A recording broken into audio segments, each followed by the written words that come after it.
Welcome to question hour classes में हूँ आपका दोस्त आपका भाई क्वेश्चन है। वोकेबलरी बहुत ज्यादा इंपॉर्टेंट है, चाहे आप कॉम्पिटेटिव एग्जाम की बात करें या आपकी जनरल इंग्लिश की बात करें। और अगर आपको अच्छा स्कोर करना है तो वोकेबलरी आपकी अच्छी होनी बहुत जरूरी है। पहला तरीका है न्यूज़पेपर, जो डेली रोज पढ़ते हैं बच्चे, जो न्यूज़पेपर से अपने वोकैब को इम्प्रूव करते हैं, उनकी इंग्लिश लैंग्वेज का जो स्कोर है ना, वो ज्यादातर बहुत अच्छा होता है। मैंने नॉर्मली देखा है न्यूज़पेपर पढ़ने वाले बच्चे हैं ना, बहुत अच्छा स्कोर करते हैं। और फिर दूसरे सेकंड नंबर पे आते हैं बच्चे जो रटते हैं, जो क्रैम करते हैं, जो बच्चे किताबों से वोकेबलरी लर्न करते हैं। तो वो बच्चे, उनको सबसे पहले कौन सी बुक पढ़नी चाहिए? वो बुक है हमारी नॉर्मन लुइस की वर्ड पाउंड मेरीज। दो सेशन इसके हो चुके हैं, थर्ड सेशन मैं आपके सामने लेके आया हूँ। जल्दी से शुरुआत करते हैं, ज्यादा समय मैं आपका नहीं दूंगा। अब यहाँ पे जो सबसे पहले एक बच्चे है सभी है ना, एक लाइक कर दो और एक प्रेजेंट सर लिख दो और साथ में एक शेयर कर दो उन बच्चों के साथ जो इस वीडियो को फॉलो करना चाहते हैं। पिछली क्लास में, पिछले सेशन में हमने पर्सनैलिटी ट्रेट्स के बारे में बताया। इस बुक की बहुत ही अच्छी बात है, ये प्रीवियस नॉलेज को यूज करते हुए धीरे धीरे आगे बढ़ती है। तो आपने अगर पिछला सेशन देखा है तो इन तीन वर्ड्स के बारे में मैंने 100% पढ़ाया था। वो था एक्सट्रोवर्ट, इंट्रोवर्ट और एम्बी। तो इनके ओरिजिन, कैसे ये यूज होते हैं, आज बेसिकली हम रूट वर्ड अफिक्सेस के बारे में बात करने वाले हैं। देखो इंग्लिश लैंग्वेज के अंदर है ना बहुत सारे जो वर्ड्स है ना, वेरियस लैंग्वेज से लिए गए हैं, जैसे कि लैटिन हो गया आपका। जैसे आज हम कुछ फ्रेंच वर्ड्स पढ़ेंगे जो फ्रेंच लैंग्वेज से हमने लिए हैं। भाई ग्रीक हो गया, बहुत सारी लैंग्वेज है जिससे हमारा जो इंग्लिश लैंग्वेज है वर्ड्स को बोरो करती है। तो ऐसे ही एक लैटिन वर्ब थी वर्टो, जिसका मतलब क्या था? To turn. टू टर्न का मतलब क्या है? कैसे हम अपनी, यहाँ पे फीलिंग्स से रिलेटेड है, कैसे हम अपनी फीलिंग्स को शेयर करते हैं। अगर आपकी थॉट्स कॉन्स्टेंटली टर्न करती है इनवर्ड, यानी कि अंदर की तरफ जाती है, अंदर की तरफ मूव करती है, यानी कि आप रिजर्व्ड रहते हो, ज्यादा अपनी फीलिंग्स को शेयर नहीं करते हो, तो वहां पे इंट्रोवर्ट का यूज करके, इंट्रो हमारा प्रीफिक्स का यूज करके हमने वर्ड के साथ लगा दिया था और इंट्रोवर्ट हमने वर्ड बनाया था। तो इंट्रोवर्ट क्या होगा? जो अपने तक रिजर्व्ड रहता है, उसकी फीलिंग्स जो है वो टर्न करती हैं इनवर्ड्स। और अगर बाहर की तरफ आउटवर्ड टर्न करती हैं तो वो इंसान कैसा हो जाएगा? एक्सट्रोवर्ट हो जाएगा। ऐसा इंसान जो सिचुएशन देख के अपनी फीलिंग्स को शेयर करता है, तो उसको हम बोथ डायरेक्शन में रहने वाला इंसान बोलते हैं। ठीक है? तो वो हमारा एमबी वर्ड, एमबी का मतलब होता है बोथ। ठीक है? एमबी का मतलब क्या होता है? बोथ। अब बोथ यानी कि दोनों तरफ।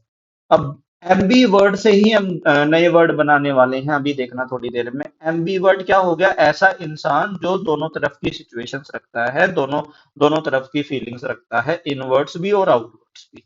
अब ये जो प्रीफिक्स है ना एमबी, इसका मतलब होता है बोथ। अब इस एमबी से एक वर्ड और निकल के आया है हमारा, वो है एमबी डेक्स्ट्रस। अब एमबी डेक्स्ट्रस क्या होता है? able to use, a person who is able to use both hands with equal skill। यानी कि एक ऐसा इंसान जो दोनों, आपका लेफ्ट हैंड या राइट हैंड, दोनों हाथों से इक्वल स्किल के साथ जो काम कर सकता है। यानी कि हम तो क्या है, ज्यादातर या तो राइटीज होते हैं या लेफ्टीज होते हैं। अब जो राइटी होता है वो राइट हैंड से लिखता है, जो लेफ्टी होता है वो लेफ्ट हैंड से लिखता है। यानी कि हमारा जो हैंड है वो स्ट्रॉन्ग कौन सा है? या तो राइट है या लेफ्ट है। अब एम्बी डेक्स्ट्रस कौन सा इंसान होगा? जो दोनों हाथों से इक्वल स्किल से काम कर सकता है, यानी कि दोनों हाथों से सेम राइटिंग आएगी, सेम वो बाहर उठा सकता है, सेम वो अपना ड्राइंग कर सकता है दोनों हाथों से। तो ऐसे इंसान को हम क्या बोलेंगे? एम्बी डेक्स्ट्रस। तो इसका जो नाउन हो जाएगा हमारा एम्बीडेक्सटेरिटी, यानी कि ऐसा करने वाला, ऐसे करने वाली जो प्रैक्टिस होगी वो क्या होगी? एम्बीडेक्सटेरिटी होगी। ठीक है? प्रोनाउंसिएशन देख रहे हैं, एम्बेडेक्सट्रेस। ठीक है? एम्बेडेक्सटेरिटी। ठीक है? तो यहाँ पे आप साथ साथ प्रोनाउंसिएशन भी देखते चलेंगे। अब एमबी हमने किससे पहले लगाया? रूट वर्ड क्या था आपका? डेक्स्ट्रस। अब डेक्स्ट्रस का मतलब क्या होता है? स्किलफुल होता है। आप है ना प्रीवियस ईयर जो है ना बुक उठा के देख लेना, कोई भी प्रीवियस ईयर बुक उठा के देख लेना।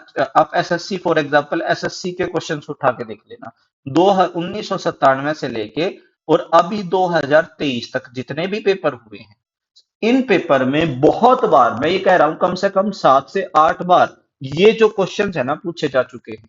हर एक वर्ड पूछा जा चुका है कम से कम दो या दो दो तीन तीन चार चार बार। तो बहुत ही अच्छे से सीखना है। देखो स्टेप वाइज देखते चलेंगे, क्योंकि है ना बहुत ज्यादा फॉलो करता है एसएससी भी इस बुक। डेक्स्ट्रस, डेक्स्ट्रस का मतलब होता है स्किलफुल। और ये कहां से निकला है, इसका नाउन क्या होगा, डेक्सटेरिटी होगा। आप सभी को पता है, पार्ट्स ऑफ स्पीच के बारे में पता है। अगर पार्ट्स ऑफ स्पीच के बारे में नहीं पता है तो मेरी पार्ट्स ऑफ स्पीच की वीडियो जाके देखिए कि सेंटेंस में जो वर्ड्स होते हैं उन हर एक वर्ड का जो काम होता है वो अलग होता है। देखो एक एग्जांपल के तौर पे मैं बताता हूँ। मैंने बोला ही इज हैप्पी, मैंने बोला ही इज हैप्पी, ठीक है, ही इज हैप्पी, या he feels happiness, he feels happiness. अब यहाँ पे ये हैप्पी और हैप्पीनेस दोनों में फर्क है। ये हैप्पी जो होगा हमारा ये हैप्पी जो होगा हमारा एडजेक्टिव होगा, और ये जो हैप्पीनेस होगी ये हमारी क्या होगी, नाउन।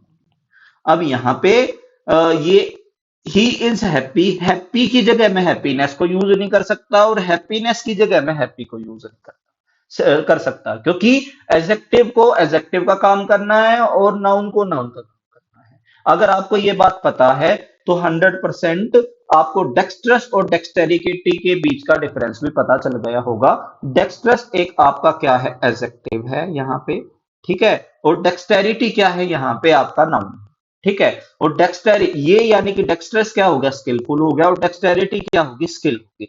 मतलब मीनिंग सेम निकल के आएगा दोनों का, लेकिन सेंटेंस में यूज होने के हिसाब से इसको इसका पार्ट्स ऑफ स्पीच बदल जाएगा। अब यहाँ पे ओ यू एस एक एडजेक्टिव मेकिंग सफिक्स है, जिसके भी अंत में ओ यू एस आपको मिलेगा, जैसे फेमस हो गया, डेंजरस हो गया, पेरिलस हो गया। ये सारे के सारे क्या होंगे, एडजेक्टिव। तो एक तरीके से पहचानने के लिए भी आप इसको यूज कर सकते हैं, यानी कि ऐसे शब्द जो ओ यू एस से खत्म हो रहे हैं वो 100% क्या होंगे, एडजेक्टिव। बात समझ में आ गई। और इटी से खत्म होने वाले जो वर्ड्स होंगे वो ज्यादातर क्या होते हैं, नाउन होते हैं। यानी कि इटी से खत्म होने वाले जो वर्ड्स होंगे वो नाउन बनाएंगे, नाउन होते हैं। इटी एक नाउन मेकिंग सफिक्स है और ओ यू एस एक एडजेक्टिव मेकिंग सफिक्स है। अंडरस्टूड। तो यहाँ पे देखो बहुत अच्छे अच्छे वर्ड्स आ रखे हैं। पेरिल, पेरिल जो वर्ड होता है, पेरिल यानी कि डेंजर, पेरिलस यानी कि डेंजरस, ये इसका सिनोनिम है। बहुत अच्छा, पेपर में आता है बहुत बार। एक वर्ड और आया है, वैनिटी। वैनिटी होता है जो जो अपने आप को बहुत ही ज्यादा प्रेज करे, या अपने आप को ये बोले कि मैं तो बहुत ज्यादा अच्छा हूं या मैं बहुत ज्यादा सुंदर लग रहा हूं, यानी कि कंसीट करे। कंसीट वर्ड आता है इसका सिनोनिम किसका, वैनिटी का। खुद की प्रशंसा करने वाले। एक एक वर्ड होता है नार्सिसिज्म या नार्सिसिस्ट या नार्सिसिज्म। ये नार्सिसिज्म भी बहुत अच्छा वर्ड है। नार्सिसिज्म भी होता है जो अपने आप की तारीफ करता रहता है। स्पेलिंग क्वेश्चन आया, स्पेलिंग मिस्टेक के भी क्वेश्चन आते हैं, बहुत बार आते हैं, आपने देखा है सभी जगह। तो यहाँ पे देखो एम्बी डेक्स्ट्रस और डेक्स्ट्रस में क्या डिफरेंस है स्पेलिंग में। आपने ध्यान से देखा होगा कि एम्बी डेक्स्ट्रस में टी और आर के बीच में ई गायब है, और डेक्स्ट्रस में और टी और आर के बीच में ई है। यानी कि आपको याद रखना है एम्बी डेक्स्ट्रस में ई की कोई भी जगह नहीं है। अगर स्पेलिंग मिस्टेक का ये क्वेश्चन आता है तो एम्बी डेक्स्ट्रस में ई जो नहीं आएगा, लेकिन डेक्स्ट्रस में ई आएगा। नेक्स्ट, अब ये कहां से बना है, डेक्स्टर। डेक्स्टर एक्चुअली एक लैटिन वर्ड है जिसका मतलब होता है राइट हैंड। पुराने समय में ऐसा माना जाता था कि जो राइट हैंड से काम करने वाले लोग होते हैं वो स्किलफुल होते हैं। अभी उसके बारे में बात करेंगे, बहुत ही अच्छी स्टोरी टाइप इन्होंने दे रखा है। तो डेक्स्टर का मतलब होता है लैटिन में राइट हैंड, और एम्बीडेक्स्ट्रस पर्सन जो होता है वो उसके दोनों हाथ क्या होते हैं, राइट हैंड होते हैं। बात समझ में आई। दोनों हाथ राइट हैंड होने का मतलब क्या है, डेक्स्टर पहले लैटिन में ऐसा माना जाता था जो डेक्स्टर होता है ना वो राइट हैंडेड होता है, और वो ही स्किलफुल होता है, वो ही स्ट्रोंग होता है। यानी कि एम्बीडेक्स्ट्रस में दोनों हाथ जो होते हैं वो राइट हैंड यानी कि स्ट्रोंग माने जाते हैं। अब राइट हैंड जो ट्रेडिशनली है ना, बहुत ज्यादा स्किलफुल माना जाता है हमेशा से। और आजकल हमने रिसेंट डिकेड्स में देखा है कि हमने एक्सेप्ट कर लिया कि लेफ्टीज और जो जिनको हम साउथ पॉज बोलते हैं, वो भी नॉर्मल इंसान होते हैं जैसे हम। पहले ऐसा माना जाता था कि भाई जो लेफ्टीज होते हैं, जो साउथ पोज होते हैं, साउथ पोज यानी कि लेफ्टी, इस बात का ध्यान रखना है। तो ये पेपर में आ चुका है सिनोनिम में कि साउथ पोज क्या होते हैं, लेफ्टीज होते हैं जो लेफ्ट हैंड से काम करते हैं। ठीक है। अब यहाँ पे पहले ऐसा माना जाता था जो लेफ्ट हैंड से काम करता है वो अनस्किल्ड है, वो क्लमजी है, वो बेतुका है, बेढंगा है, क्योंकि मोस्ट ऑफ द पॉपुलेशन जो होती थी वो राइट हैंडेड होती थी, मोस्ट ऑफ द पॉपुलेशन। तो जो लोग ऐसा, जो लोगों से भीड़ से अलग होता है ना, लोग उसको पसंद नहीं करते हैं, ये ह्यूमन नेचर है, आपको भी पता है। तो पहले जब पुराने समय में कुछ कुछ लोग, 100 में से एक या दो लोग जो लेफ्ट हैंडेड होते थे, तो उनको ऐसा समझा जाता था कि ये ठीक नहीं है, ये इमोरल है, ये एविल है, ये भगवान के द्वारा नहीं बनाए गए हैं, ये शैतान के द्वारा बनाए गए हैं। ऐसा उनके बारे में सोचा जाता था। डिफरेंट डिफरेंट लैंग्वेजेस में इसके रेफरेंस मिलते हैं, कुछ रेफरेंस यहाँ भी हम देखेंगे। तो पहले ऐसा माना जाता था कि इस साउथ पोज का मतलब लेफ्ट हैंडेड होता है, और इसका सिनोनिम क्या है, ऑकवर्ड, यानी कि अजीब। तो साउथ पोज का ऑकवर्ड भी सिनोनिम हो सकता है, लेफ्टीज का ऑकवर्ड भी आपका सिनोनिम हो सकता है। अब लैटिन वर्ड जो है लेफ्ट हैंड के लिए वो है सिनिस्टर, पापी। ठीक है, मैंने अभी बताया आपको, स्टोरी बताई कि पुराने टाइम में ऐसा बोला जाता था। तो सिनिस्टर, ऑकवर्ड, साउथ पोज, ये सारे के सारे क्या हो जाते हैं, आपके सिनोनिम्स हो जाते हैं। क्योंकि लैटिन भाषा में लेफ्ट हैंडेड आदमी को सिनिस्टर बोला जाता था, पापी बोला जाता था। सिंस से बना है, ठीक है। This same word in English means threatening, evil, evil, dangerous. तो यहाँ पे सिनिस्टर का क्या हो गया, थ्रेटनिंग हो गया, एविल हो गया, और डेंजरस हो गया, और ऑकवर्ड हो गया। ये सारे के सारे सिनोनिम्स हो गए विद सेम सिमिलर मीनिंग। ठीक है। और इसके अगर अगर हम बात करें लेफ्ट हैंडेड पर्सन की, तो कुछ पेरेंट्स अभी भी ऐसे हैं जो इंसिस्ट करते हैं कि लेफ्ट हैंड से काम ना करते हुए वो राइट हैंड से काम करे। लेकिन आपको एक बात मैं इंपॉर्टेंट बता दूं, उन्होंने भी मेंशन की है, दो लेफ्ट हैंडेडनेस इज इनहेरिटेड। जो लेफ्ट हैंडेडनेस है वो इनहेरिटेड है, वो जन्मजात होती है, बच्चा खुद से नहीं करता वो प्रैक्टिस। जैसे हमारी उतना ही वो इंटीग्रल पार्ट होता है अपने प्रोसेस का, जैसे हमारा आई कलर हो गया या नोज शेप हो गया, वो हमारे पेरेंट्स की वजह से हमें मिला है। इसी तरीके से लेफ्ट हैंडेडनेस भी आपका पेरेंट्स की वजह से ही होता है, आपका इनहेरिटेड होता है। वो कोई स्किल नहीं होती, वो बॉर्न होता है। ठीक है। अब अगर आप अपने बच्चे को लेफ्ट हैंडेडनेस है और आप उसको राइट हैंडेड बनाने की कोशिश करते हैं, तो कई बार उसके स्टटरिंग आ जाती है, यानी कि हकलापन आ जाता है, हकलापन आ जाता है। ठीक है। या इनएबिलिटी टू रीड आ जाती है, अफेजिया आ जाती है उसके अंदर। तो अगर आप उसकी नेचुरल जो फ्लो है उसको रोकते हैं, तो आपके बच्चे के लिए अच्छा नहीं होता है, बहुत ही गलत होता है। जैसे मैं इस बुक को पढ़ रहा हूँ वैसे ही आपको पढ़ना है, जैसे मैं इसको मार्क कर रहा हूँ, इसके ऊपर मीनिंग लिख रहा हूँ, उन वर्ड्स का मीनिंग भी आपको ऐसे ही लिखना है और एक दूसरे के साथ रिलेट करके पढ़ना है। जितना मैटर इस बुक के अंदर, इस सेशन के अंदर आपको दिया गया उतना ही पढ़ लीजिए, वही एफिशिएंट है। अगर ये आप बुक पढ़ लेते हैं तो आपकी वोकेबलरी इतनी अच्छी बिल्ड हो जाएगी कि आप नॉर्मल वर्ड्स वैसे ही क्रैक कर लोगे। ठीक है। अब फ्रेंच वर्ड जो है वो लेफ्ट हैंड के लिए वो क्या दे रखा है, गॉश दे रखा है, गॉश। ठीक है, कैसे पढ़ा जाएगा ये, गॉश। ठीक है। अब आप सोचेंगे कि इस वर्ड का इंग्लिश में जो मीनिंग है वो कैसे लिया गया है। ठीक है। किसी को अगर हम गॉश बोलते हैं तो उसको हम क्या बोलते हैं, क्लमजीनेस, क्लमजी। क्लमजी जो वर्ड होता है ना, क्लमजी, इसका मतलब होता है बेढंगा। ठीक है। नॉट फिट या नॉट इन प्रॉपर मैनर, इसको हम क्या बोल सकते हैं, not in proper manner, not in proper manner. तो यहाँ पे जो गॉश होगा उसको क्लमजीनेस से डिनोट किया है। ये सोशल होता है रादर देन फिजिकल, यानी कि वो शरीर से, फिजिकल से क्लमजी नहीं है, वो उसके अपने एक्शंस से है। ठीक है। और ये बहुत ही पुरानी जो है मिसकंसेप्शन है कि जो लेफ्ट हैंडेड पर्सन होते हैं वो लेस स्किलफुल होते हैं राइट हैंडेड से, इसलिए उनको गॉश बोला जाता है। और ये जो गॉश रिमार्क है ना, ये क्या है, टैक्टलेस है, यानी कि स्किललेस है। A gauche offer of sympathy is so bumbling as to be embarrassing.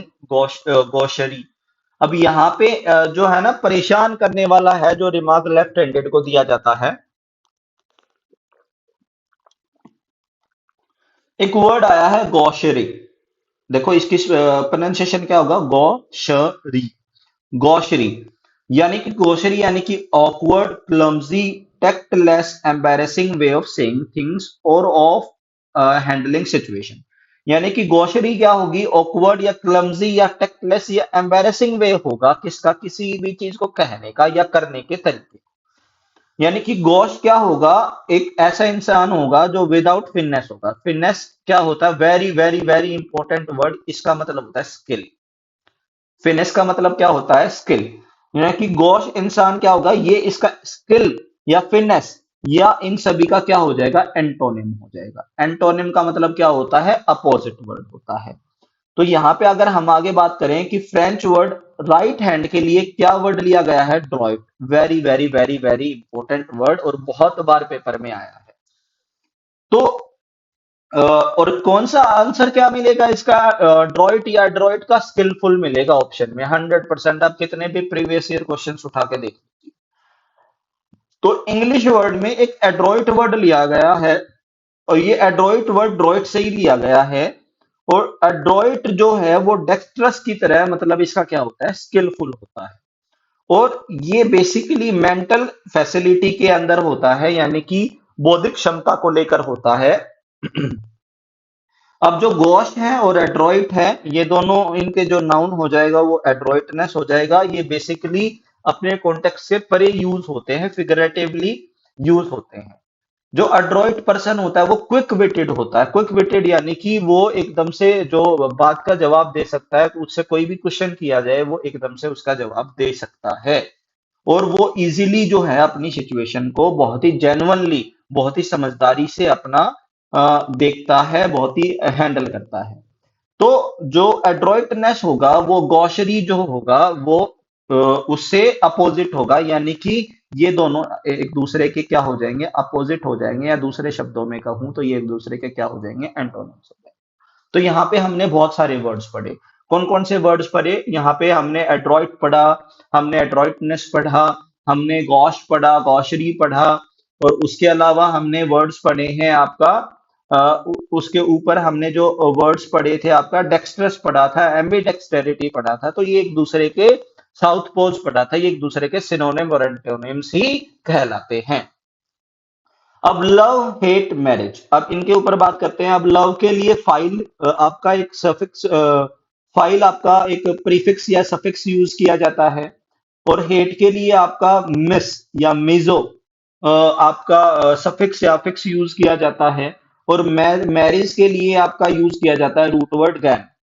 तो यहाँ पे देखो, मिस एंथ्रोप, मिजोजाइनिस्ट, मिजोगैमिस्ट, ये सभी ग्रीक रूट वर्ड मिजन से बने हैं, जिसका मतलब क्या होता है, हेट होता है। अभी अभी मैंने बताया मीजो लगा होगा, यहाँ पे देखो एम आई एस सभी में लगा हुआ है। देखो ये यहाँ पे सभी वर्ड में मिस जहां पे लगा हुआ है, वहां पे वो वर्ड किससे रिलेटेड है, हेट से। आपको जो भी वर्ड्स लर्न करने हैं ना, अभी हम देखो हमारी जो सेशन के शुरुआत से ही रूट वर्ड्स, अफिक्सेस और सफिक्सेस को देखते आ रहे हैं। तो आपको आपको बेसिकली रूट वर्ड्स और अफिक्सेस और सफिक्सेस को याद कर लीजिए, वर्ड तो अपने आप लर्न हो जाएगा। जैसे मिस एंथ्रोप यानी कि जो हेट करता है। देखो मिस का मतलब क्या हो गया, इस मिस का मतलब हो गया हेट, और इस एंथ्रोप का मतलब क्या हो गया, मैन। यानी कि जहां पे भी एंथ्रोप वर्ड आ जाएगा उसका मतलब वो किससे रिलेटेड है, मैनकाइंड से रिलेटेड है। और वो मिस वर्ड आ गया तो वो किससे रिलेटेड है, हेट से। तो यहाँ पे जो ग्रीक वर्ड है, ग्रीक से लिया गया है। देखो मैंने बताया था आपको बहुत सारी लैंग्वेज से वर्ड लिए गए हैं। तो ग्रीक वर्ड है एंथ्रोपोज। एंथ्रोपोज का मतलब होता है मैनकाइंड।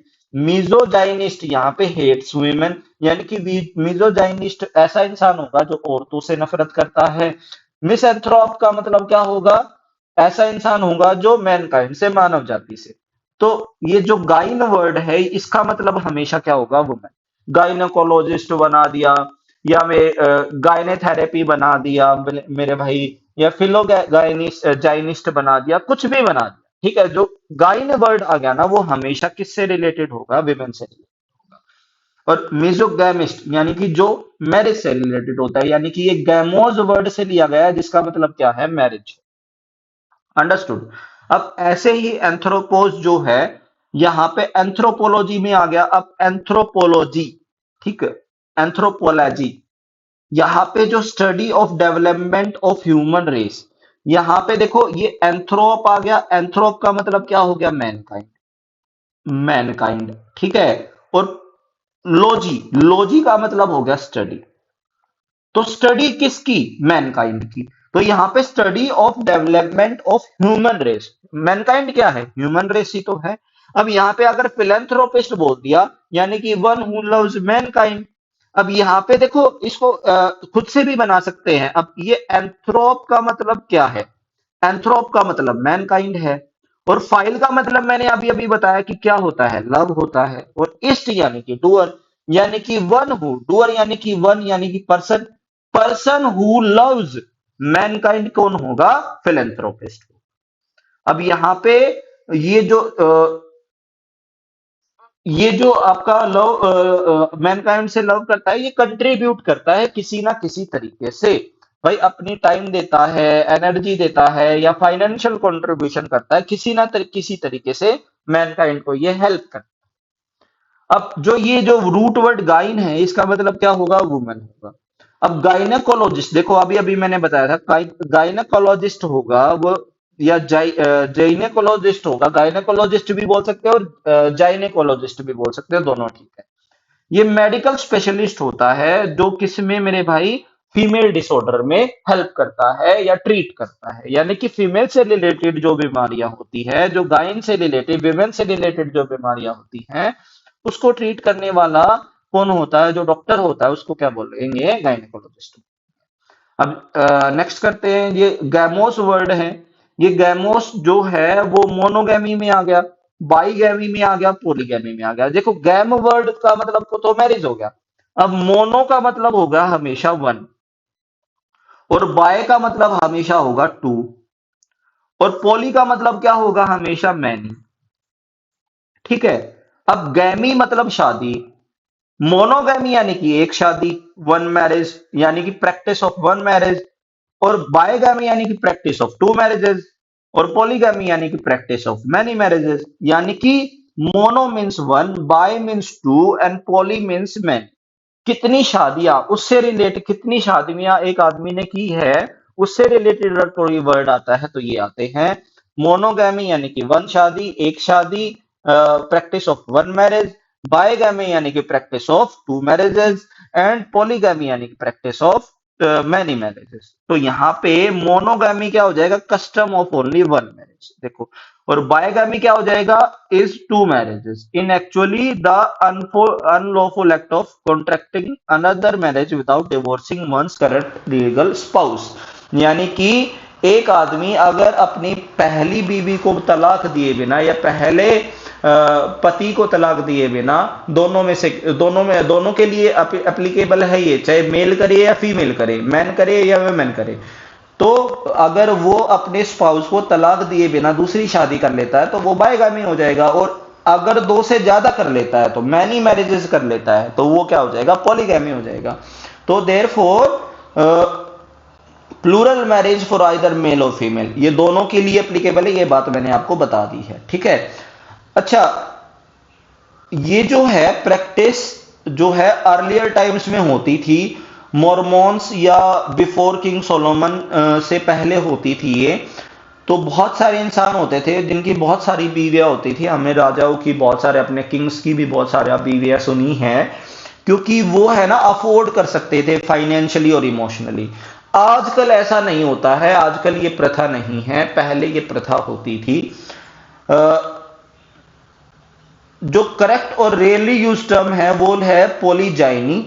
बहुत ही ज्यादा कम यूज की जाती है, बहुत ही ज्यादा यूज की जाने वाली जो टर्म है वो पोलीगैमी है। पोलीजाइनी जो वर्ड है जो पोलीजाइनी जो वर्ड है वो ज्यादातर यूज करनी चाहिए अगर एक से ज्यादा बीवियां हैं, लेकिन ज्यादातर पोलीगैमी को यूज किया जाता है।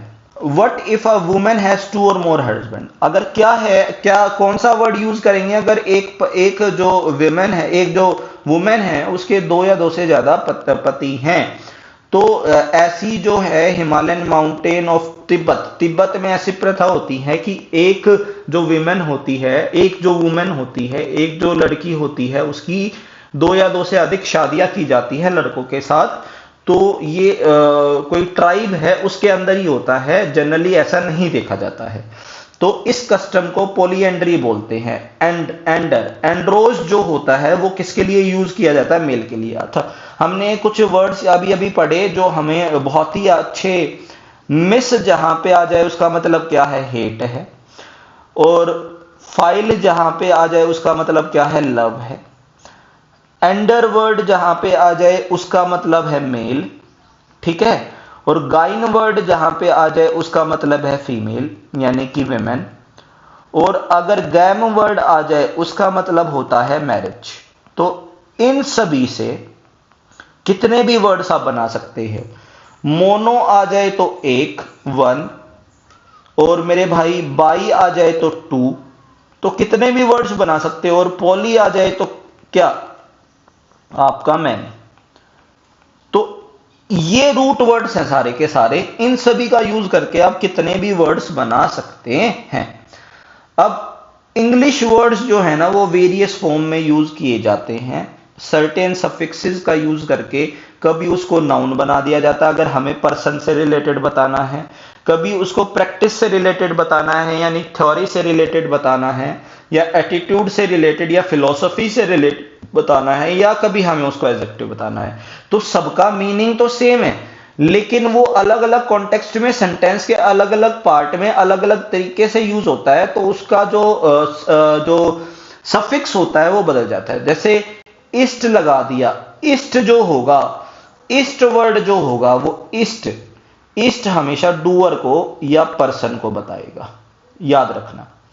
ईस्ट जहां भी लगा है, चाहे कोई भी वर्ड है, आखिरी में ईस्ट लगा दिया यानी कि वो पर्सन से रिलेटेड है। और ई वाई, जैसे कि यहां पे एंथ्रोपी, गाइनी, वाई लगा दिया, वाई लगा दिया आखिरी में, तो ये प्रैक्टिस से रिलेटेड होगा। किससे रिलेटेड होगा? प्रैक्टिस से रिलेटेड होगा। और ओ यू एस या इक लगा दिया, इक लगा दिया या ओ यू एस लगा दिया या अल लगा दिया, ये सारे के सारे जो हैं ये सारे के सारे क्या बनाते हैं? एडजेक्टिव बनाते हैं। तो सभी का मीनिंग सेम है, सिर्फ सेंटेंस के पार्ट्स ऑफ स्पीच के अनुसार इनको बदल दिया जाता है। सेंटेंस में यूज हम कहां कर रहे हैं, किस कॉन्टेक्स्ट में कर रहे हैं, उसके हिसाब से इनकी जो फॉर्म है वो सफिक्स लगाकर बदल दी जाती है। यहां पे देखो, इस्ट जो कॉमन सफिक्स है वो पर्सन के लिए होता है, वाई किसके लिए होता है? प्रैक्टिस के लिए होता है, इक या OUS एक एडजेक्टिव के लिए होता है। यही बात मैंने आपको यहां पे बताई है बिना देखे हुए। चलिए, अब यहां पे लिविंग अलोन या लाइकिंग, एस्थेटिक, एस्थेटिक जो होता है ये ग्रीक वर्ड है जो एस्कीट से लिया गया है, जिसका मतलब होता है मॉन्क या हर्मिट, यानी कि जो अपनी जो लाइफ है वो अकेले गुजारता है, without any help, without any luxurious life. तो ये जो मॉन्क लीव होता है ये अकेले लोनली लाइफ बिताता है। अपने not for him the pleasure of the flesh pots. Flesh pots क्या होता है? जो आपका मैटेरियलिस्टिक थिंग्स होती है। मैटेरियलिस्टिक थिंग, मैटेरियलिस्टिक थिंग्स कौन सी होती हैं? जो सुख देने वाली होती हैं, जो हमें आराम देने वाली होती हैं। एसी की जरूरत नहीं है, फ्रिज की जरूरत नहीं है, ट्रांसपोर्टेशन की जरूरत नहीं है। तो फ्लैश पोर्ट्स का यानी कि भौतिक चीजों का इन्होंने कोई भी चीज कोई भी कंज्यूम नहीं करते हैं ये, ठीक है। लाफ्टर, मैरीमेंट ऑफ कन्वीवाइवल गैदरिंग, कन्वाइवल यानी कि जो कन्वाइवल होता है जॉयस, कन्वाइवल क्या होता है? जॉयस, जॉयस यानी कि जो हैप्पीनेस से रिलेटेड होता है, हैप्पीनेस से रिलेटेड होता है, खुशी से रिलेटेड होता है, ब्लिसफुलनेस के रिलेटेड होता है। यानी कि जैसे शादी का फंक्शन है, बर्थडे का फंक्शन है, इस तरह की जो गैदरिंग्स होती हैं उसके अंदर ये नहीं जाते हैं। और ये अपनी जो लाइफ है वो बहुत ही ज्यादा हाई स्टैंडर्ड के साथ, यानी कि बहुत ही ज्यादा कठोरता के साथ ये जीते हैं। इनको ज्यादा भौतिक चीजों की जरूरत नहीं होती है।